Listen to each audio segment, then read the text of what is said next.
Mr. Hitchcock, most critics have always considered Shadow of a Doubt, which you made in 1943, as your finest film. Me too. That is your opinion of it still? Oh, no question. In Shadow of a Doubt, of course, as in all Hitchcock films, your use of the camera has always been unique. The whole technical side of filmmaking, especially editing, has been a principal concern of yours. Would you be good enough to explain some of the basic methods in the cinematic approach to storytelling? Well, you have two kinds of what we might call montage. I think we call it cutting. It isn't exactly that. Cutting implies severing something. It really should be called assembly. Mosaic is assembling something to create a whole. Montage means the assembly of pieces of film which, moved in rapid succession before the eye, create an idea. Of course, the most elementary form is the juxtaposition of imagery in various sizes. You know, a lot of people think that cutting is, or we'll say montage or assembly, is taking a man from one place to another and jumping into a close-up of him, which Griffith invented, it's true. But to me it goes much deeper. And as I say, the picture Psycho contained quite an amount of cinematic approach to this, to its basic content. In the first place, we had in it the murder of a woman in a shower, of a nude woman. Now, as you know, you could not take the camera and just show a nude woman being stabbed to death. It had to be done impressionistically. So it was done with little pieces of film. The head, the feet, the hand, the parts of the torso. Shadow on the curtain. Everything, you see, was used. The shower itself. I think in that scene there were 78 pieces of film in about 45 seconds.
Now that's one kind.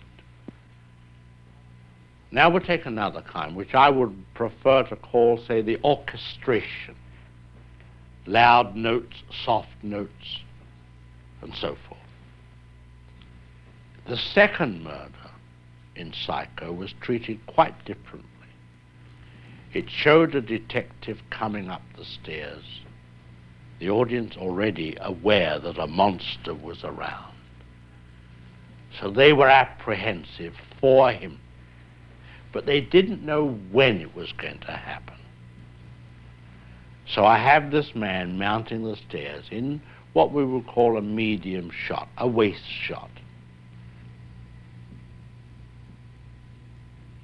And he gets to the top of the stairs. Then I take the camera and put it very, very high, way, way high, above the ceiling almost, as though we're looking down on the whole thing. And a little figure runs out with a raised knife. And the hand goes up with the knife into the air and starts to bring it down. Now remember, these are two tiny figures. Then the next cut is a big head of the man as the knife goes across his face. Now, this is size of image put together to create shock. In other words, if it were music, it would be tremolos on the violin and suddenly a brass instrument, which is the big close-up. And from that he fell and went back. So there's an illustration of using the size of the image to create shock, or whatever you will. Now the third way is what one might call pure cinematics, the assembly of film, and how it can be changed to create a different idea. Now we have a close-up. Let me show what he sees. Let's assume he saw a woman holding a baby in her arms. Now we cut back to his reaction to what he sees, and he smiles. Now what is he as a character? He's a kindly man. He's sympathetic. Now, let's take the middle piece of film away, the woman with the child, but leave his two pieces of film as they were. Now we'll put in a piece of film of a girl in a bikini. He looks, girl in a bikini, he smiles. What is he now? The dirty old man. He's no longer the benign gentleman who loves babies. That's the difference. That's what film can do for you. Or you for it, as it were.